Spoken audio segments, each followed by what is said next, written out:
running, so it just needs to connect. Hopefully it's not poor.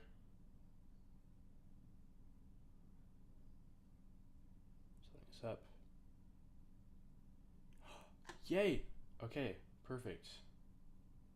It looks like it's working.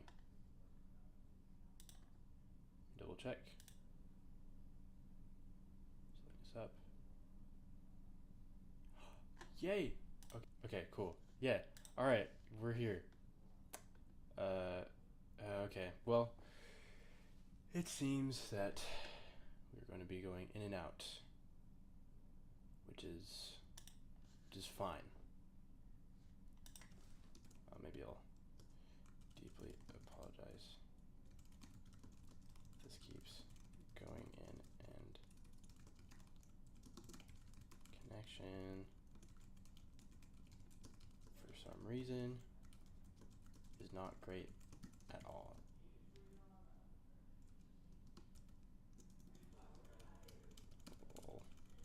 Okay. Anyway, let's load this up. I'm just gonna wait here. Y'all want some music? Why don't we, we'll start off with my own music. That way I don't get copyrighted. You know, that would be, that'd probably be most preferable, huh? We'll start with this good old jam. Is there a way I can, yeah. Alright, we're good. Alright, we're gonna wait for a couple people to get up in here. Yeah. Alright. Now we're running. It's pretty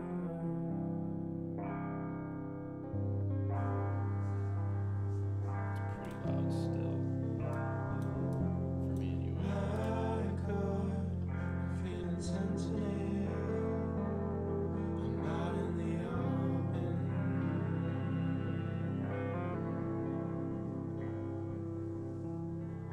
Exposed to all the things I swore I would never cut.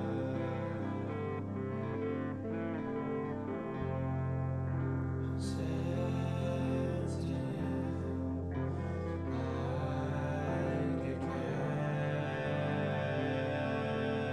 candlelight. Dim little flame, bringing the feeling I left away. I walked away from now.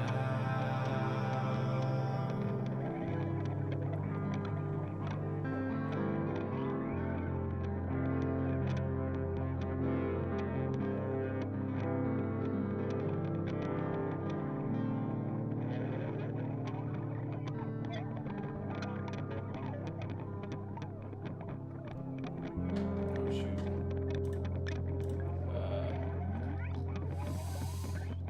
Oh wait, where is it? BandLab has a habit of just playing like the weirdest stuff. Like right after you finish a track, and it'll just flip to some like random rap project. It's so weird. Anyway. Wait for a couple more people. Let me.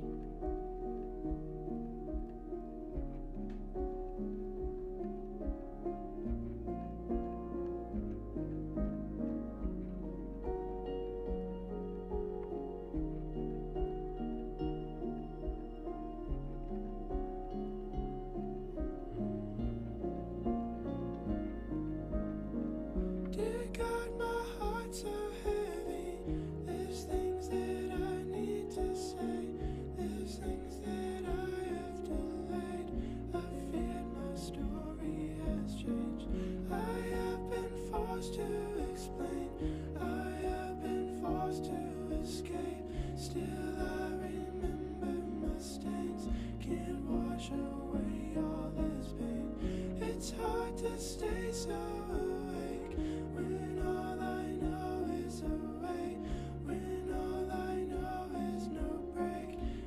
hard to I swear if find YouTube my copyrights me, way. man. Don't wanna be left in time. Don't wanna leave this behind. I feel I'm falling behind when we're not here for the while.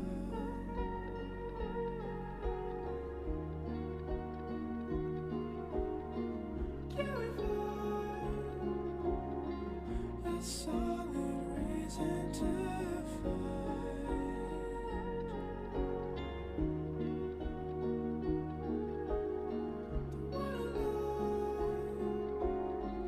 I can't imagine what it's like.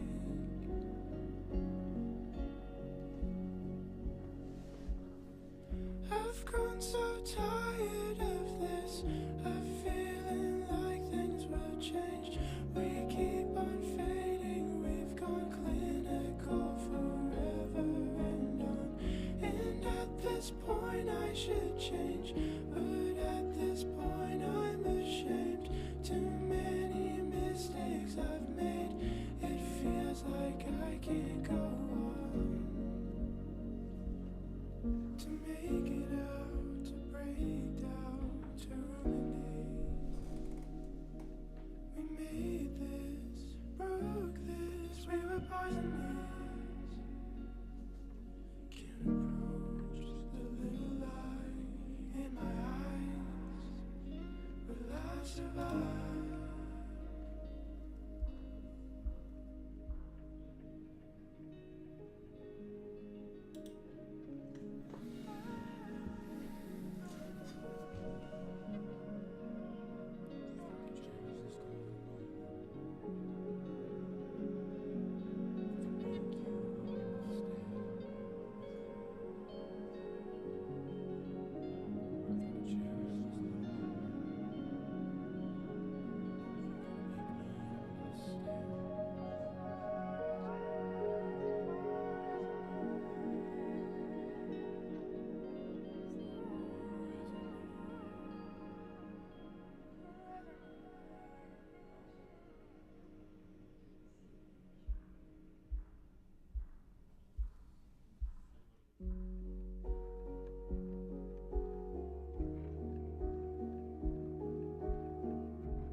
Don't wanna leave you behind, but sometimes we must go on. Find all the ways to have one, a better life for us all.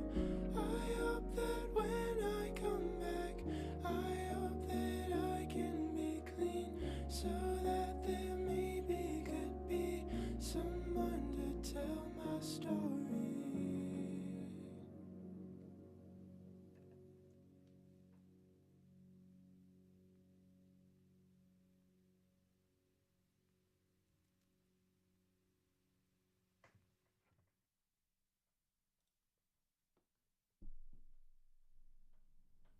All right.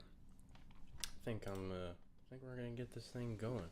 How's it going, everybody? I'm gonna play one more song as I kind of begin to talk about this a little bit. Yes, let's go with this one.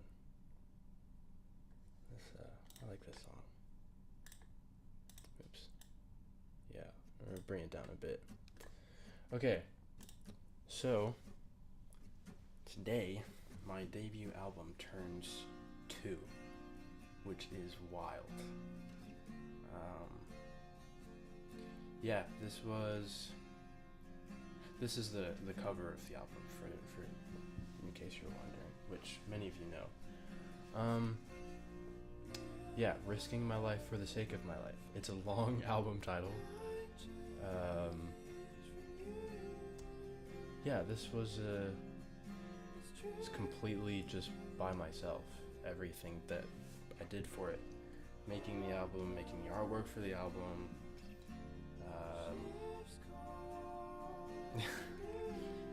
And yeah, I figured I'd kind of just talk about how I did all that, because I did all this at the age of 15. And I know there's a lot of, artists out there, or people who are wanting to get into music and make their first album, and they just don't know, where to go. So I guess I'm kind of doing this to see if I can offer any expertise, and also just, celebrate the album, because this album did save my life, for sure. Yeah, so I guess what I'm thinking of doing is, I'll answer questions, throughout the stream, but I'll mainly kind of just talk about how all these things kind of came together, like how I did all this stuff, and I'll take you into the songs themselves, like the projects, and kind of show you how I recorded everything, with like the techniques and all the, tech that I used to do so, and yeah, that's basically what that's my goal for today, and hopefully y'all are able to walk away with something.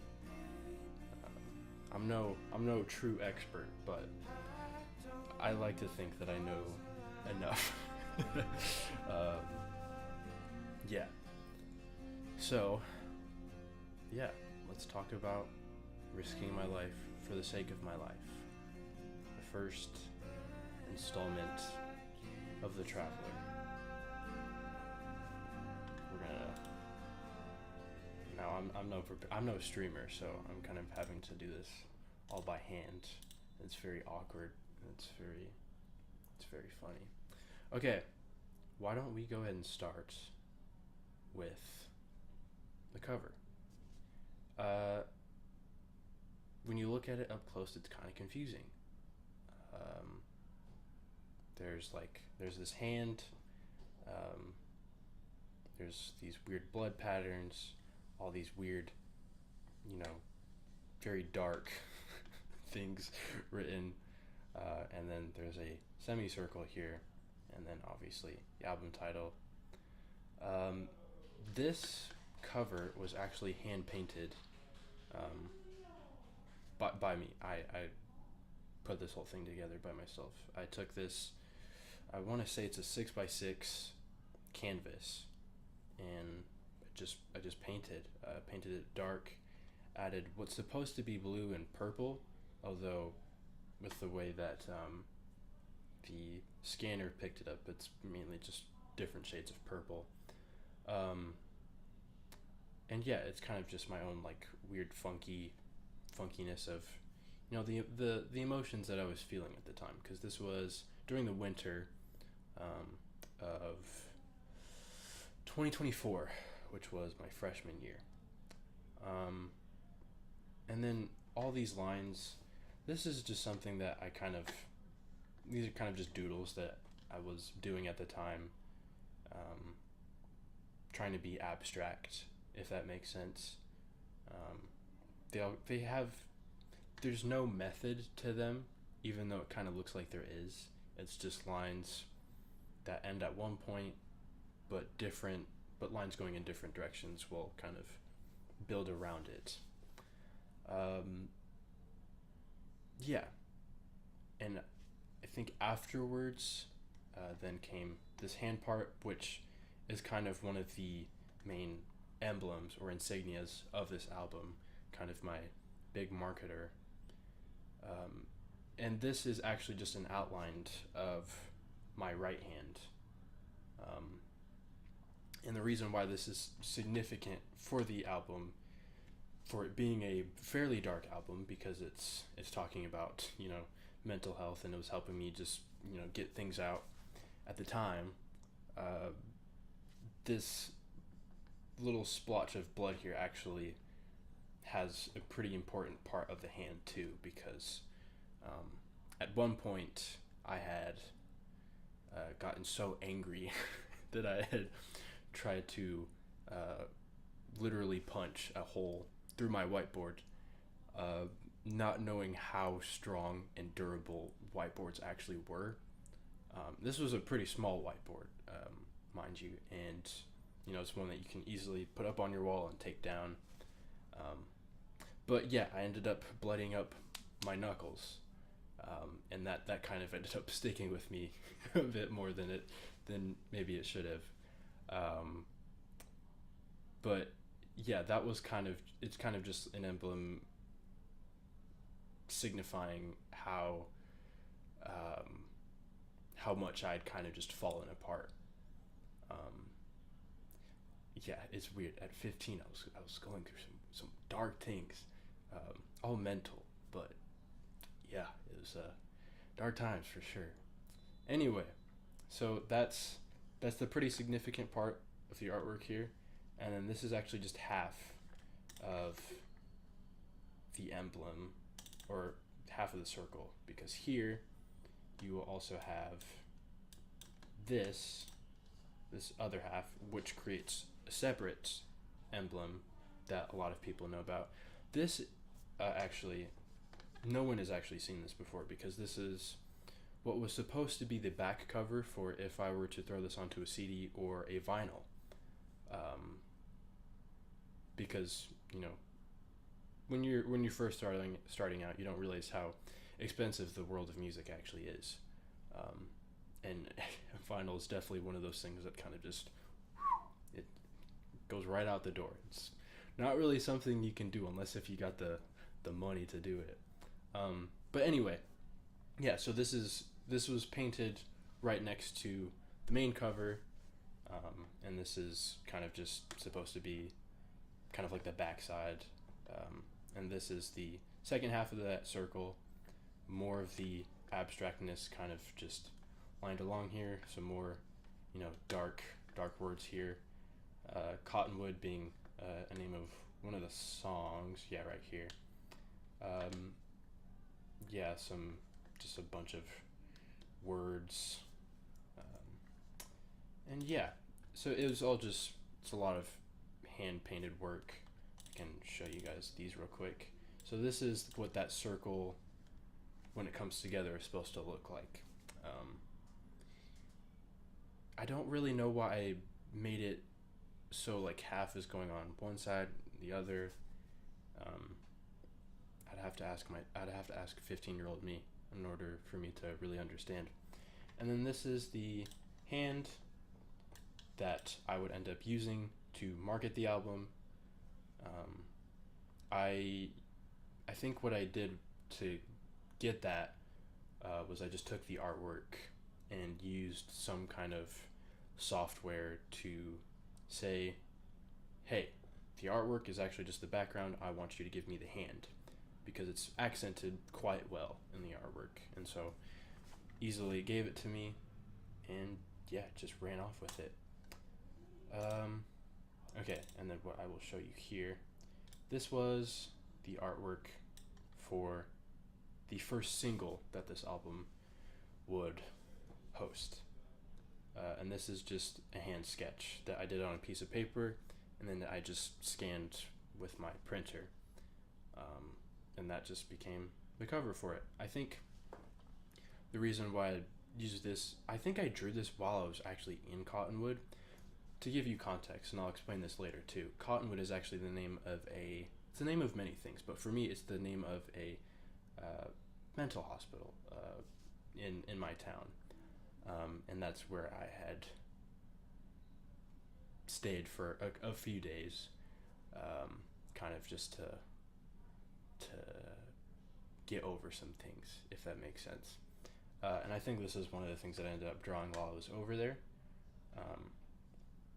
I like to think that this kind of abstract art, in the way that it doesn't make sense, kind of helps me connect the point that I don't feel that I make any sense, and that nothing that's happening to me is making any sense in this point in time. So I think abstract kind of matches with disorder and chaos a bit, if that makes sense. So this, yeah. Anyway, this would be the first single, and then the second single, kind of continuing the abstract art, which all of this was hand drawn on another piece of paper, and then I had scanned it, and then I think I added in the colors later, and then added in this little part. Second single would be Souls. Very, it's a very ambient track. It was inspired by an artist. I don't know how to say his name. It's like Yves Tumor. I probably butchered that, but if you know him, you know him. People would probably know him from his track Limerence, and that's kind of what this song was inspired by. Um, and yeah, so there's that one, and then the final single would then be Loveless. This was, I think, the original artwork. Currently, there's a more updated version, one that to me kind of just made more sense. Um, yeah, it's kind of it. This part doesn't make sense. It's like two hands, and then there's like half a heart, half a circle. Again, I'd have to ask 15-year-old me why I did this. um, I'm kind of forgetful around this kind of thing, around specific artistic choices. Um, so yeah, that's kind of all the artwork for everything. Um, let me see if there's any questions. No questions. Hey, that's all right. I think we are ready to jump into the music. We are going to jump first, I believe. All this. Actually, I'll wait until I get into the project. Let's start with the first track of the album, shall we?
All the time I live my life.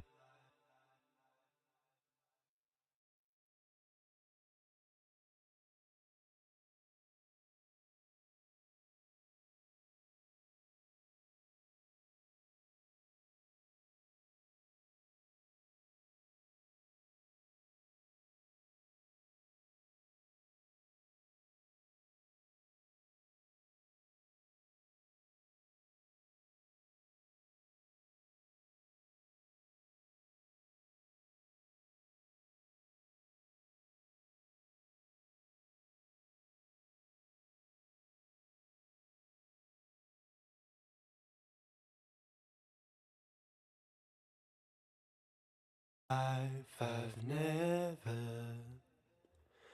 felt so strongly for songs.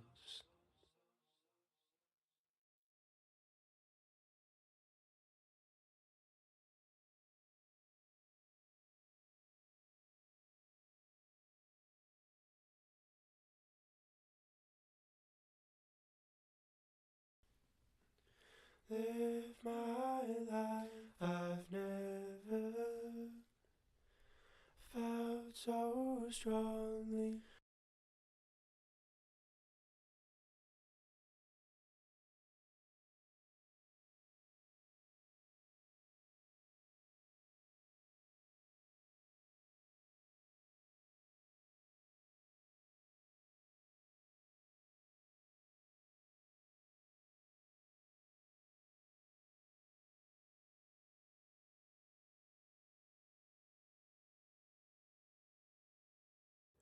All the time I live my life, I've never felt so strongly for songs.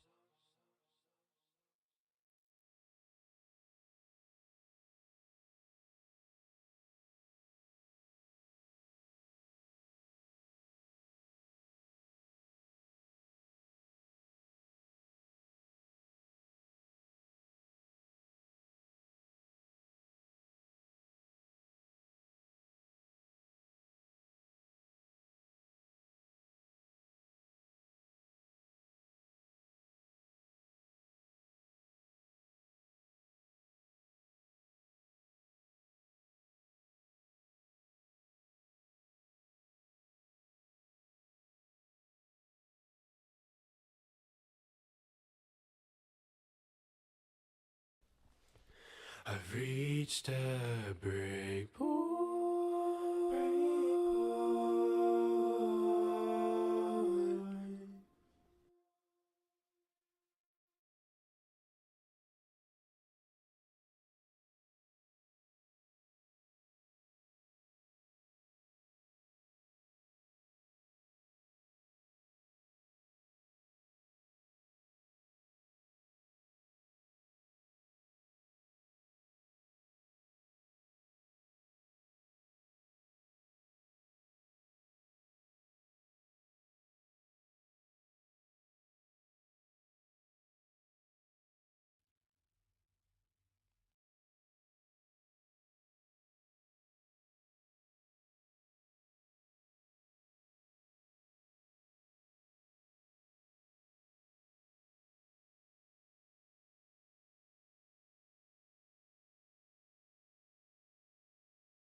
Uh, oh, am I back? Okay, I'm gonna turn this off. Bring this down. So hopefully I'll still be here. Let me pull this up to the front. Am I back? Y'all? Yeah, there we go. Okay. Shoot. Well, how much of that did you guys just miss? Oh, shoot, I feel so stupid.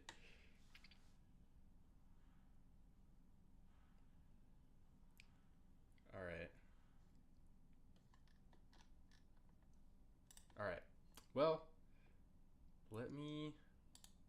double check. If I go back into breakpoint, am I gonna lose my mics again? This is bad. This is very, very bad. Okay, am I still here? I'm still here. Okay, perfect. Alright. Let me just double check with y'all. Make sure I'm still here. The whole thing's muted? The whole thing gone? Is the whole thing gone?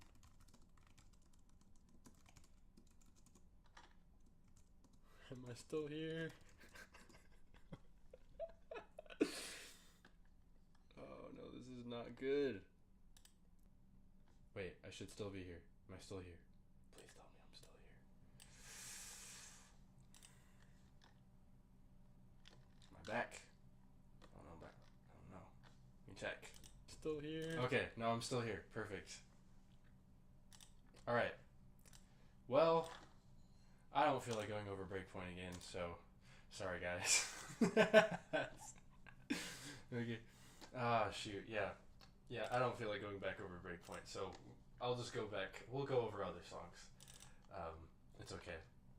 If you guys want, I can make a professionally made video, or like a more edited version of this video, and you know. Anyway, let's go into the second song of the album. I think people liked this one. Alright. Collapse. Second song. This one definitely more personal, because the song directly tackles the events of which I had collapsed on this particular Thursday. I'm not going to tell you which Thursday, of course. Anywho, yeah, hence that's why it's called Collapse. So let's get into it. Now, for the sake of explaining everything again, I'm going to do just that.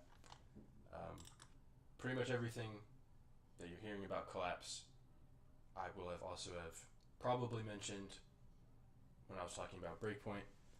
Anyway, let's get into it.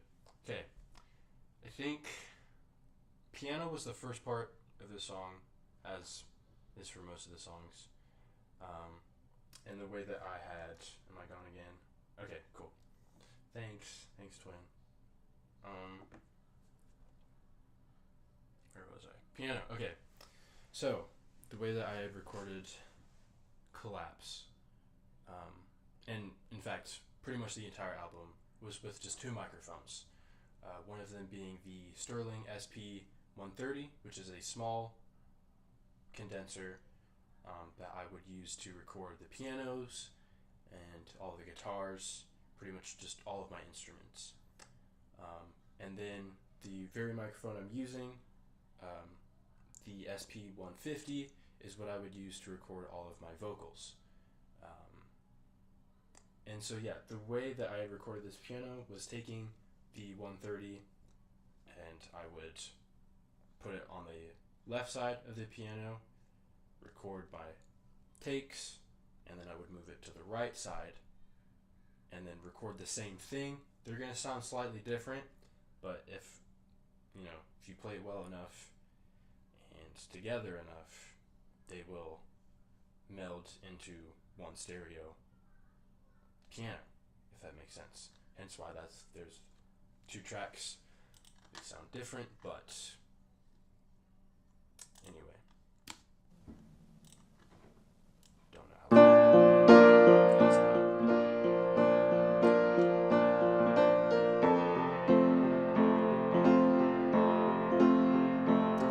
Now, I'm noticing here, as a EQ police officer, which I am now certified, I would definitely be throwing myself in jail for this kind of EQ work. But you gotta understand, I was 15. I didn't really know what I was doing. I'll talk about EQ and compression and why all that matters kind of towards the end. But anyway,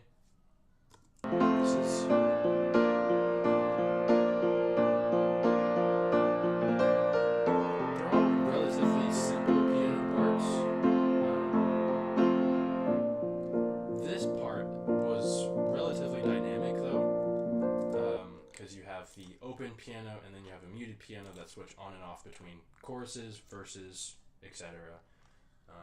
So yeah, there's that piano. And then, as I mentioned before with Breakpoint, Collapse is also one of those songs that was recorded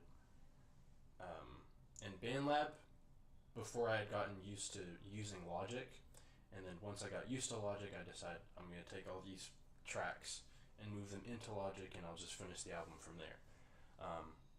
Unfortunately, with Collapse, I was a bit more lazy, and all of the guitar tracks and the bass tracks kind of got melded into one single track. So then you kind of just get this. So you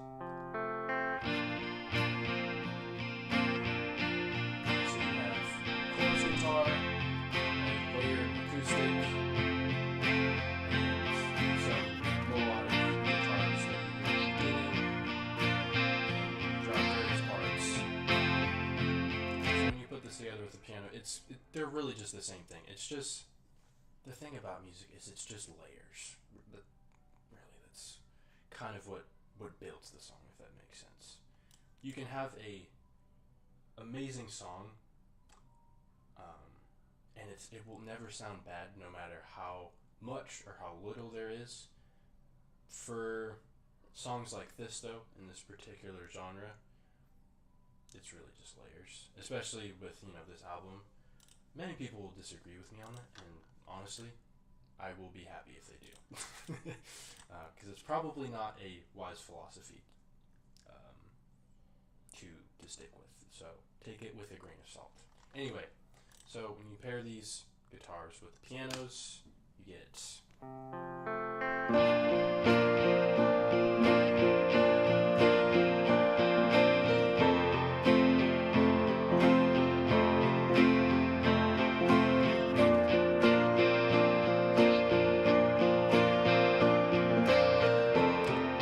Now, with drums, I had surprisingly just had more luck mixing these Johns. I think I had pushed myself pretty far to get this song to sound how I wanted. So you have... I really wanted this to feel punchy. Because it's kind of like a rock song. If that makes sense. Kind of like a ballad. It's not really a ballad. Don't quote me on that. I don't really know what a ballad is. Someone's going to have to teach me about that.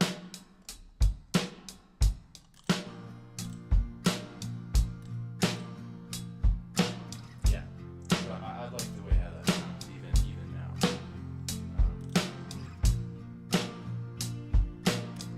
I do remember that when I was originally mixing this song, there was like 3 different snare layers to try to get a louder snare sound. Obviously, it doesn't work. No matter how hard you try, whether you leave it there or not, it just doesn't work as well as you want it to. You just have to really know how to mix the drums in order for it to work. So yeah.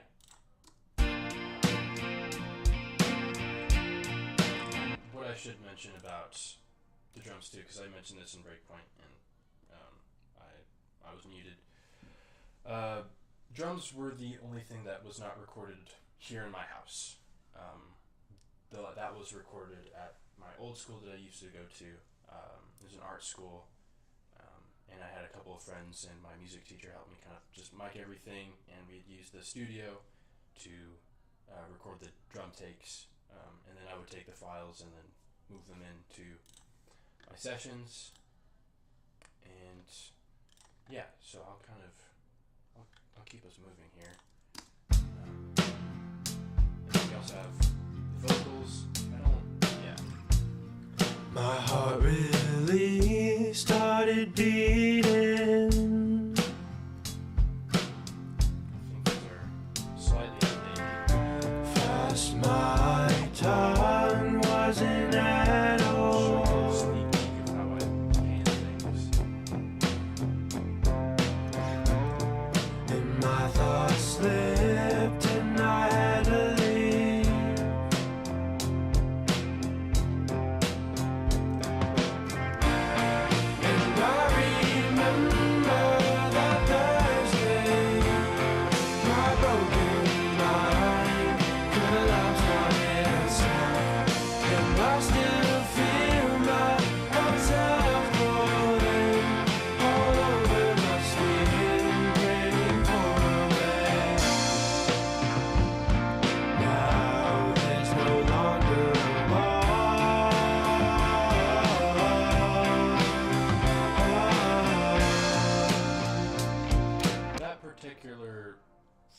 guitar section is probably one of my favorites in the song. I don't know,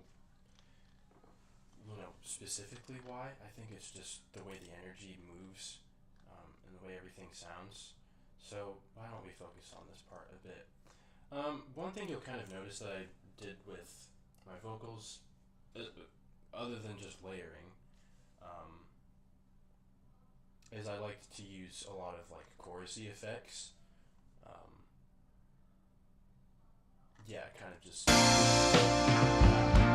Now there's no longer a wall.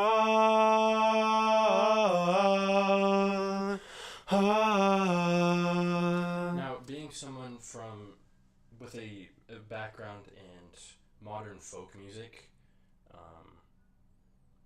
or at least folk-inspired music, I kind of was someone that did not like perfection in vocals, or I liked leaving little imperfect details in my vocal takes, my instrument takes, kind of to make it just feel a bit more human. I think nowadays I'm kind of starting to lean away from that just a little bit, just because of the direction that I'm heading in with my music. But in this particular day and age, that was just how I did things. So yeah, there's the leads right there, and then you have the harmonies that are. Now there's no longer a wall.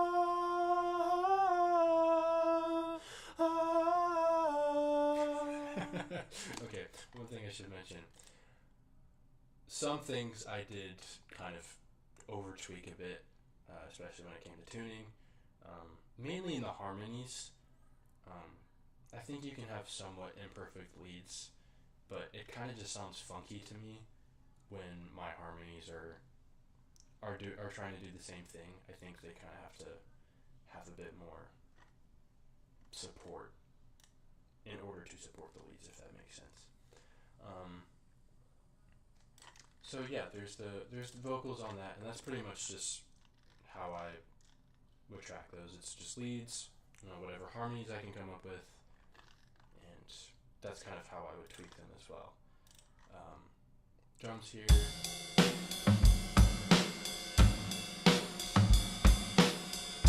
I will say one of the biggest challenges that I had with this album was figuring out how to mix the overheads, especially when it came to the crash and rides.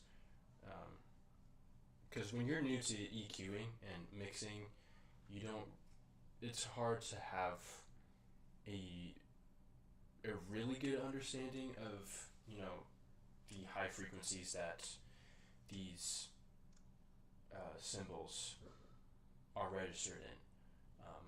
And my biggest challenge was trying to figure out how to stop them from sounding so harsh,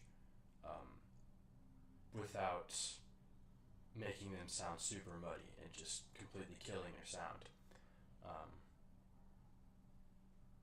And I'm pretty sure there's a much more solid way I would do that nowadays, if I was recording drums. Although I haven't recorded a drum kit in a pretty long time, so I'd have to get back on it in order to really know. Anyway, so yeah, for this particular section. I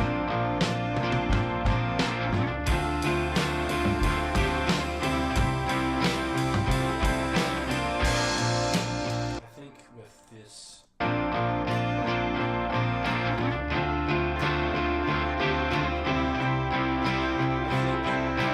think why I like this part so much is just because how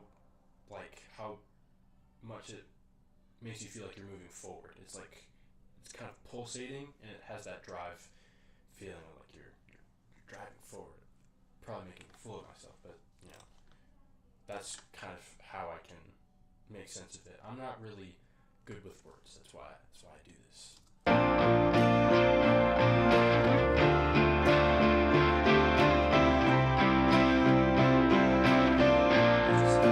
More of that emphasized energy, if that makes sense, and that definitely carries on more in the bridge too, which I think is about the chorus.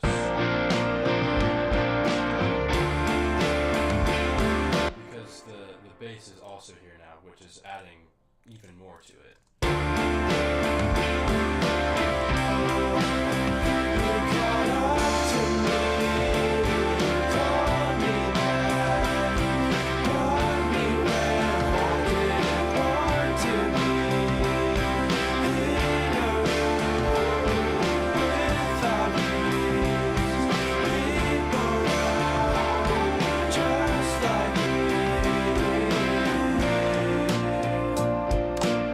Okay, so yeah, that's kind of just the simple rundown of Collapse.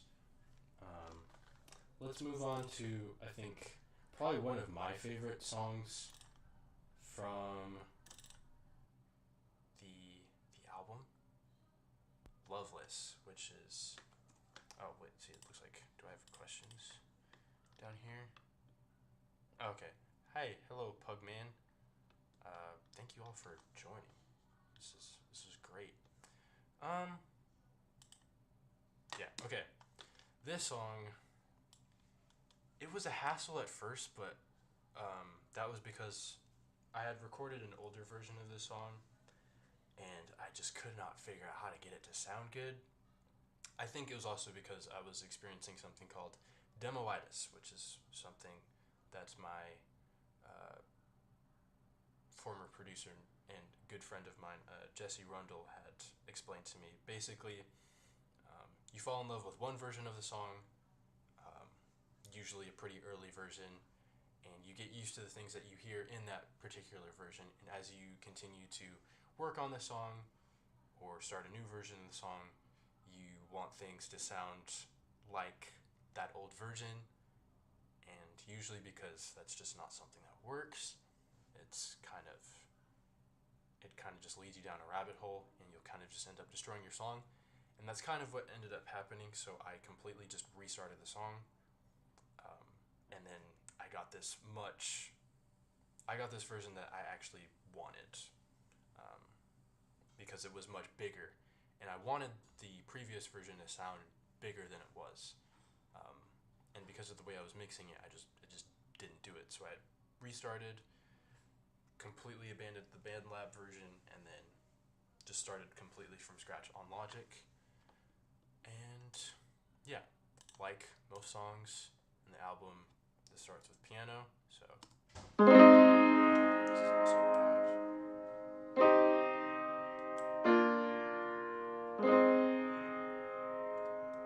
Again, it's the same. Use one mic, record the left side, move it to the right, and record the right side of the same thing, and you get that weird, it's not dissonant, it's just the same thing, just at two different times. And it makes it sound weird for sure, because it's not the same piano at all, even though you're being tricked into thinking that it is. Anyway.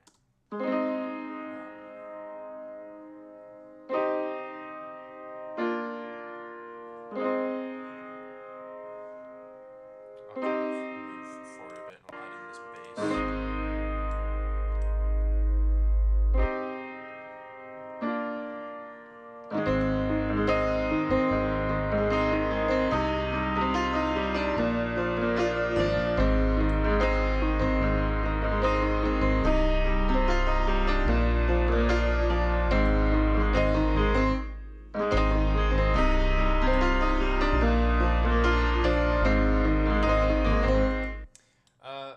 That particular chorus part, where the piano's going,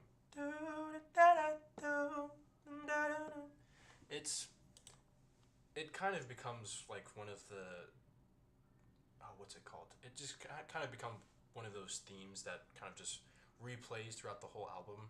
And I think it's also echoed into other works of mine, like Balance and Wayfinder.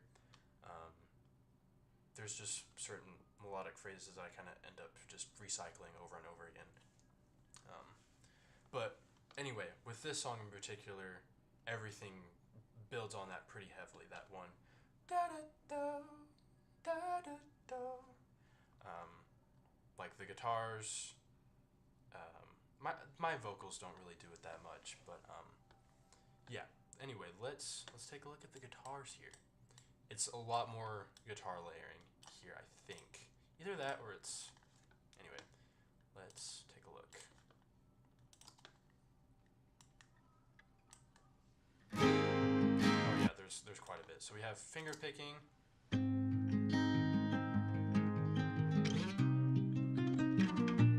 yeah, it's kind of copying the piano a bit.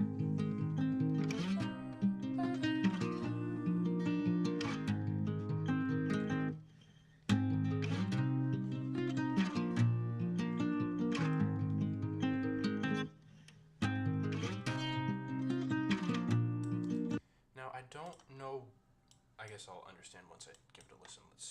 So we got 2 layers of stereo strumming here, I believe.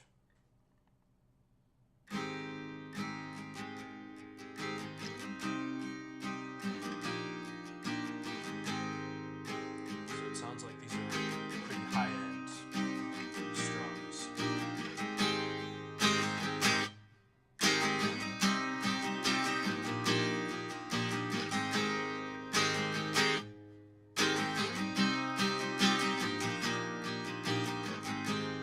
I'm gonna close this. I don't need this. Okay. Anyway, and then yeah, what's particularly the difference? Okay. Oh, okay. I get it.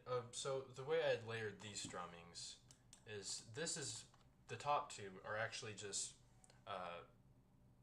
well, I should say this. These layers are different guitar tunings.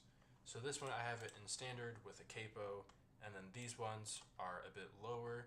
I think I had tuned the guitar down a half step and went capo-less, just using the same chord shapes. And I'd have like different open notes that complemented the chords quite nicely. So yeah, I think that hopefully that makes sense. So it's just a bigger sound. There's more layers down the chord.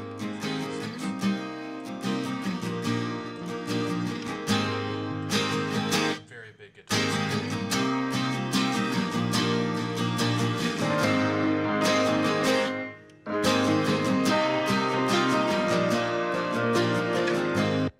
So yeah, let's. Oh, this is probably one of the things I like a lot. So, oops.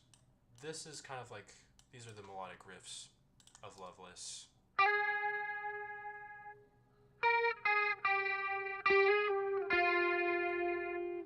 They're really just improv parts that I added in just to give the song more flavor and more energy.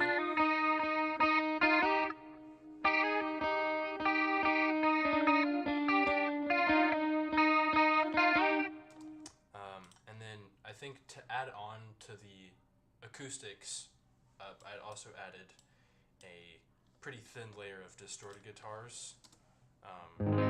Just very hard panned to the far sides. So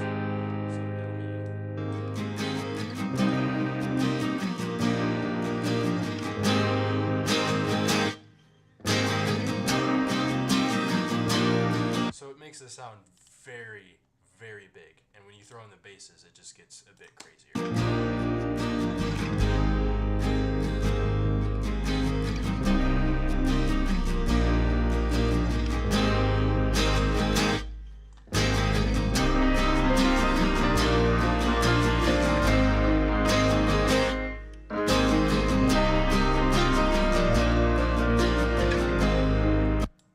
Okay, so that's kind of where that's the main essence of the song. And then, obviously there's drums and percussion. The extra percussion gets introduced where I have tambourines, I've got some claps, and some bongos. Get out of here. Yeah.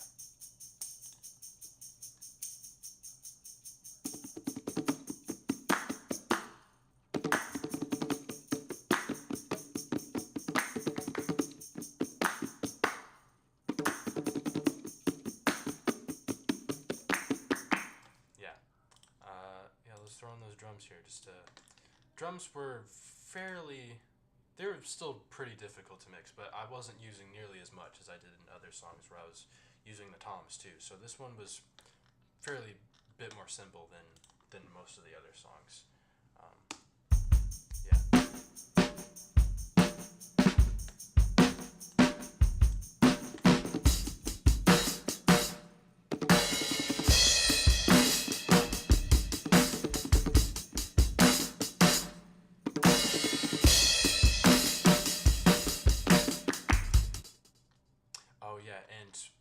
I had released this song quite a few times.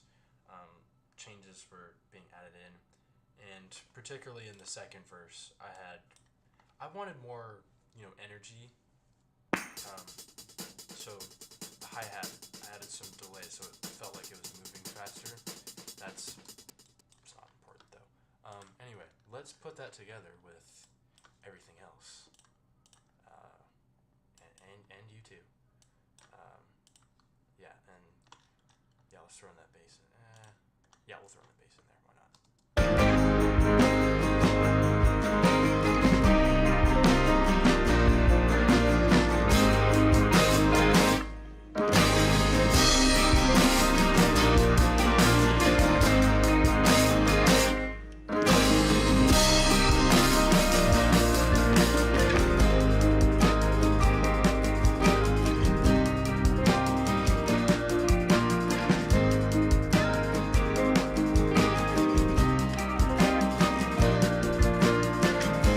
Okay, anyway. Now for vocals. This one, it kind of followed similar principles to Breakpoint.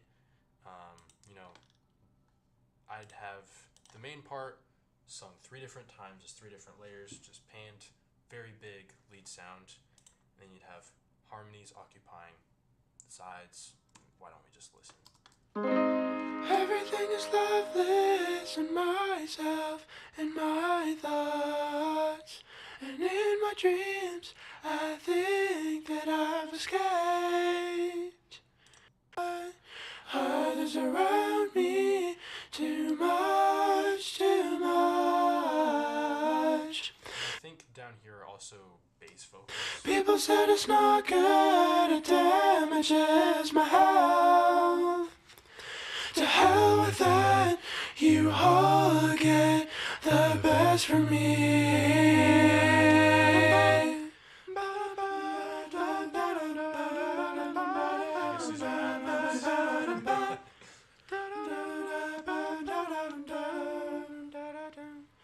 With all these tunes, I don't feel my roots. The bass vocal is very out of tune, but it's fine. And then kind of following that, chaos vocal thing that I like to add in a lot of these early songs. Just a lot of hoots. They're not hoots and hollers, but they're kind of just, Actually, well, this part is an actual legitimate layered choir that kind of just adds more sound.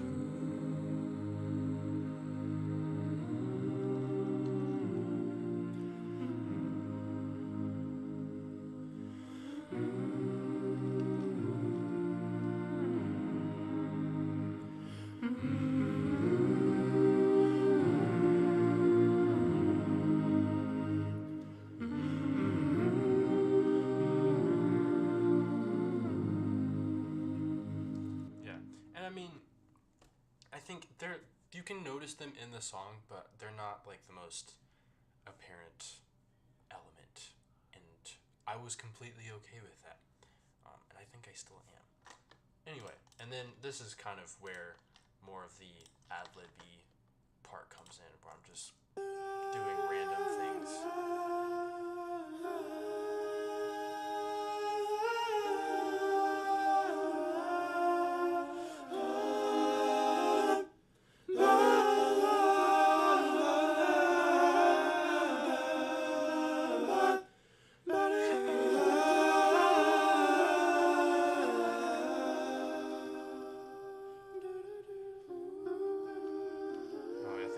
Compliment kind of the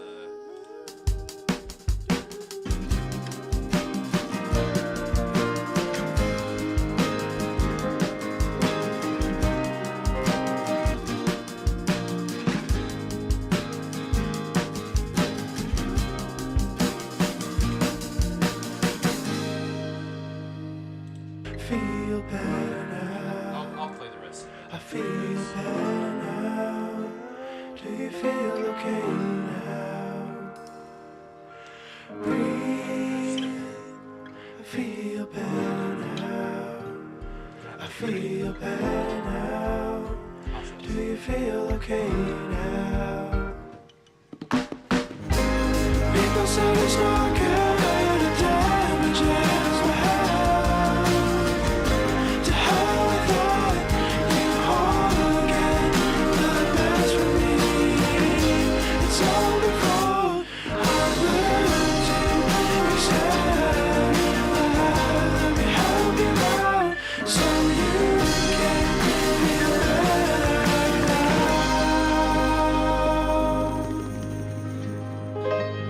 That's my favorite part of that ending, is just the pianos, because they're not in order, and well, I mean they're not together, but the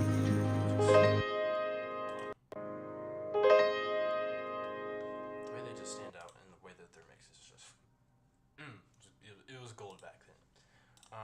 Yeah, that's Loveless. Huge layers, huge song.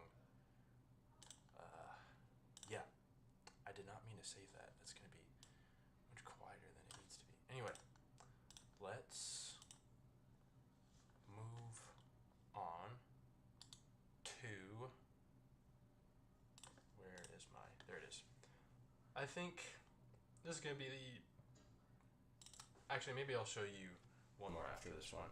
This one is definitely the more calm, it's definitely the calmer song. It's not, I mean, yeah, it's sad, but it's definitely a bit more, it's peaceful. Yeah, we're gonna meet out these vocals here. This song, let's just start off. It starts with a very simple drone that kind of carries the rest of the music, if that makes sense. I don't know what I'm saying. Yeah, and it just keeps going. It's kind of choppy. That's just, I think that's just how it came out, and I was chill with it. I liked it. Okay, and then you have the pianos.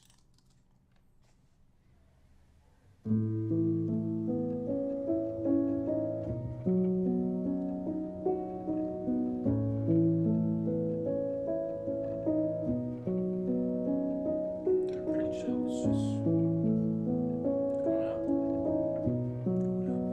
This is the song that, as I mentioned, is inspired by Yves Tumor, the Limerence track. Because the way that song is there, it just goes up, up, and it's like, just keeps restarting. It's cool. What gives the song the flavor, though, is this little thing right here. Distorted version of the piano that's got like this echoey effect. I had mainly just wanted the echo effect, but I think my desire for the weirdness kind of let the distortion find its way into this layer, and so that kind of gets coupled with just the regular piano, and then you get this strange sound.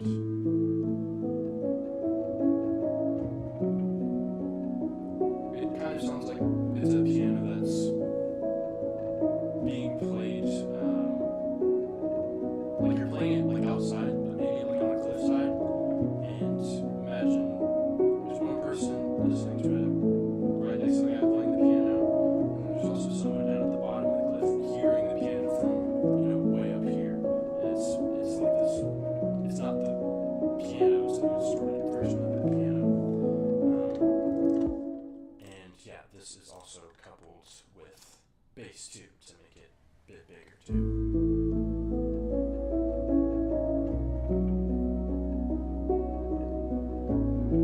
And we got the drone in. It's very ethereal. It's very nighttime ambient.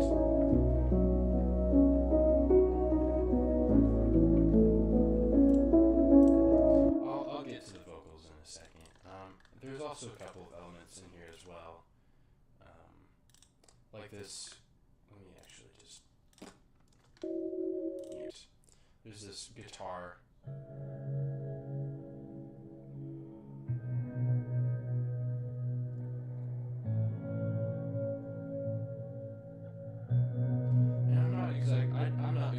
sure what it is with this piano, this guitar part that's makes it sound so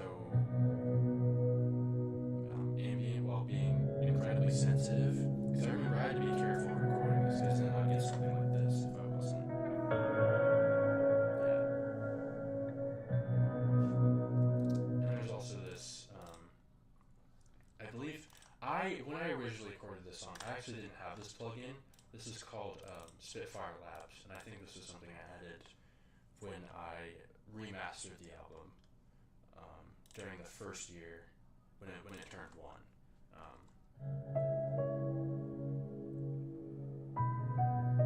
And I think it was just to add and kind of really tell you that it was the chorus, even though you probably already knew.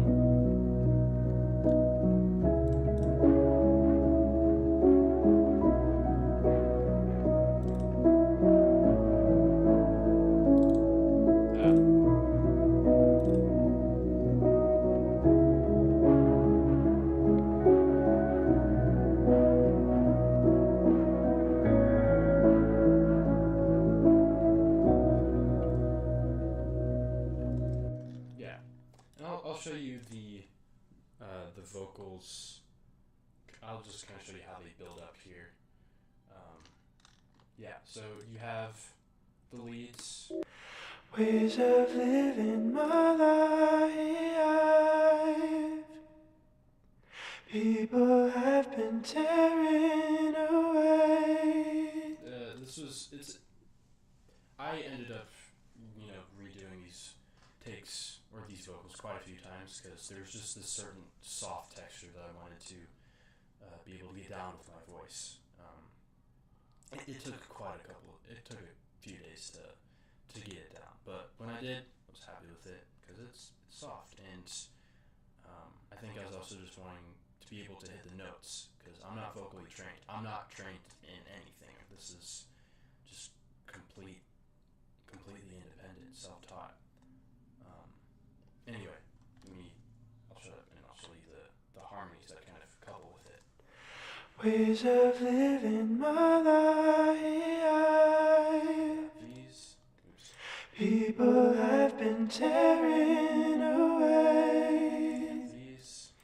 I think the numbers are what I have when two lifetimes collide.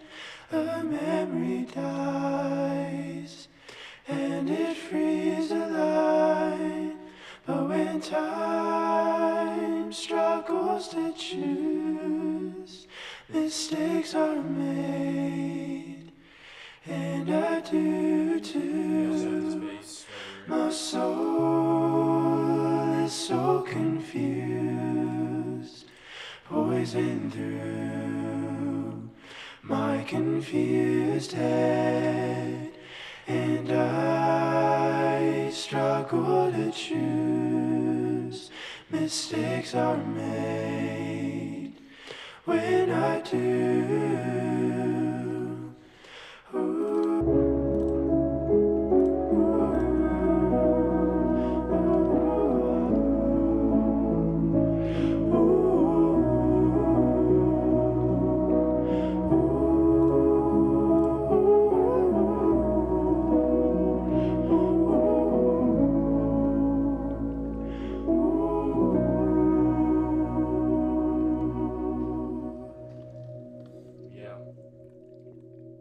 That's souls for you right there.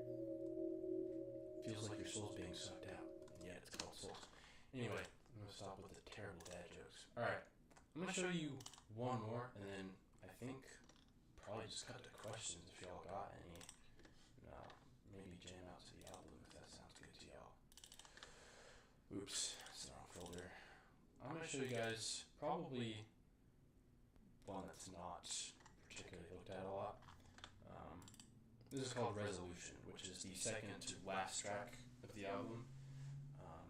There's no vocals or no clear lyrics. It's really just a synth track with a lot of layers. So the way I had created this song was at this old school that I used to go to. There's a synth there. I think it's called like the Korg Minilog. And I had gotten pretty good at using it. And I think there's this one day I was just bored in the studio and I had created this.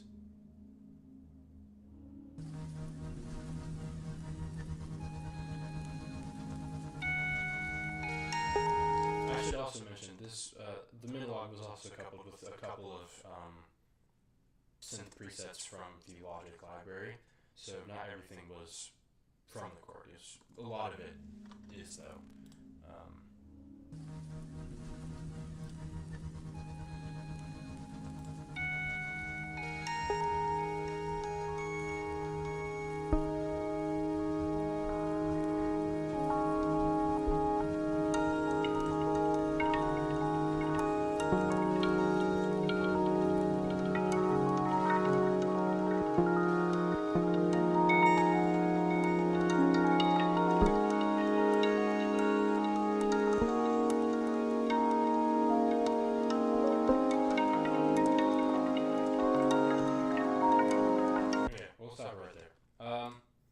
So yeah, that was kind of just the bass track, and that would have been it. But I wanted more because I knew there was more that could